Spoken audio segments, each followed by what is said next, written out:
সাথে রাজার ধন তুমি খুঁজিয়া পাইয়াছি আমি মনের মনে কোঠায় রাখিব।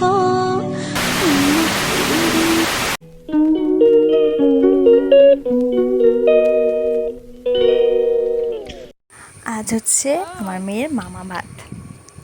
বাড়ির ভাত তো হয়ে গেছে, তার একদিন পর ছিল একাদশী, তারপরের দিন হচ্ছে মামা ভাত। তার জন্য চলে এসেছি সকাল সকাল। আর দাদাও আমাদের পাশের বাড়িরই, সেজন্য আর কি বলেছিলাম যে মামা ভাতেও কিছু ছবি তুলে দিবি। তো সেই কথাই, সেদিনে তো চানটা আমার মেয়ে ভালো করে করেনি, মানে চানের শ্যুটটা নেওয়া হয়নি। তো এখানেও ভালোভাবেই করেছে, কারণ সেদিনে প্রচুর লোক দেখেও ভয় পেয়ে গিয়েছিল। তো যাই হোক, মোটামুটি সব কিছু হয়ে গেছে। আর আমাদের এখানে বাড়ির নিয়মে হচ্ছে প্রথমে মামা থাকলে মামা খাওয়াবে, না হলে দাদু খাওয়াবে। যেহেতু আমার দাদা ছিল, তো সেজন্য আমার দাদাই খাইয়েছিল প্রথমে। তো দেখো, এখানে থালা সাজানোও হয়ে গেছে। মেয়ে আমার ঘুমিয়ে পড়বে, তার জন্য আর কি তাড়াতাড়ি করে সব কিছু করেছিলাম। এই দেখো, চান টান করে ওকে রেডি করাবো, এরপর আগে এখানটা রেডি হয়ে যাক তারপর। তো দেখো, এখানে অনেক কিছুই মেনু ছিল, সেটা আর বলছি না, দেখে বুঝে নাও কী কী ছিল। তো দাদা হচ্ছে বাড়ি চলে যাবে, আগে অনুষ্ঠানটা কমপ্লিট হলে তারপর বাড়ি যাবে, সেই জন্যই ওরা ছিল। তো যাই হোক, এখানে মোটামুটি সব কিছু ভালোভাবেই মিটে গেছে। তো আজকে শ্যুট নেওয়া হবে কিছু কিছু বাইরে, আর বাড়িতেও কিছু ছবি তোলা হবে, আর তারপর বাইরে যাওয়া হবে। দেখা যাক কতদূর কী হয়। এখানে আগে ওর মামা খাওয়াচ্ছে ওকে, তারপর ওর বড় বাবা খাওয়াবে ওকে। আমার মেয়ে কিন্তু নিজে হাতে খেতে বেশি ভালো পারে, জানো তো। আগের দিনেও ভিডিওতে দেখেছো, আর আজকেও দেখবে ও নিজে হাতে খাওয়ার জন্য ছটপট ছটপট করছিল। এখন কেউ খেতে পারবে, শুধু ঝরাবে তার জন্য আর কি।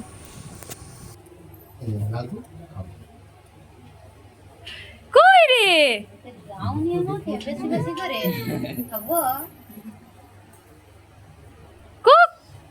কই রে Cookie Cookie Cookie Cookie Cookie ওইটা একটু লাগিয়ে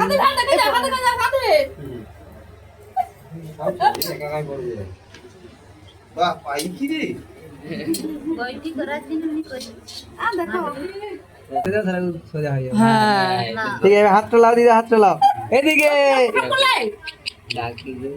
সের মাথা পাটু আর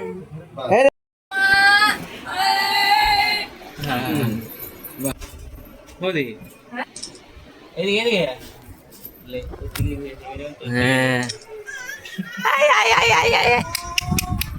এদিকে হ্যাঁ, গাড়ি গাড়ি ক্যামেরা, হ্যাঁ দেখ ক্যামেরা ক্যামেরা এদিকে।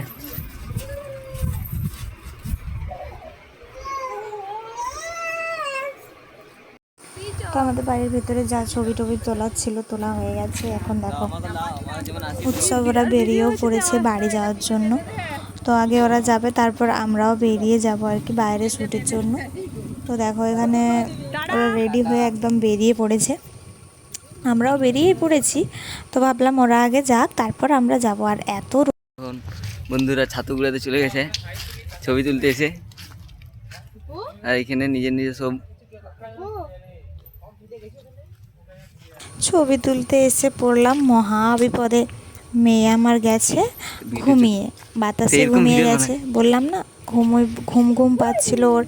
তো যাই হোক, কিছু করার নেই। আবার নেমে গেছে হচ্ছে বৃষ্টি, মানে সব দিক থেকে একদম কি বলি, দেখতে পাচ্ছ ছাতা ধরে ক্যামেরাম্যান এখানে ভিডিও নিচ্ছে, এমনই অবস্থা হয়েছে, কি আর করা যাবে।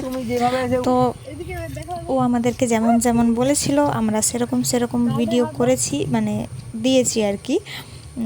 তো মোটামুটি সব কিছু ঠিকঠাকভাবেই হয়েছে। তো জাস্ট আমার চুলটার জন্য আমার ছবিগুলো, প্রত্যেকটা ছবি খারাপ এসেছিলো, কিন্তু যেটা আমি নিজেও দেখিনি আর কেউ অতটা বুঝতে পারেনি আর কি। তো যাই হোক, আমরা কজন মিলেই গিয়েছিলাম। আমার মেয়ের শ্যুটগুলো তোমাদের কেমন ভালো লেগেছে সেটা অবশ্যই তোমরা জানিও, আর আমাদেরকে কেমন লেগেছে সেটাও জানিও। তো চলো, আজকে ভিডিওটা এখানে শেষ করছি, আবার নতুন ব্লগ নিয়ে চলে আসবো।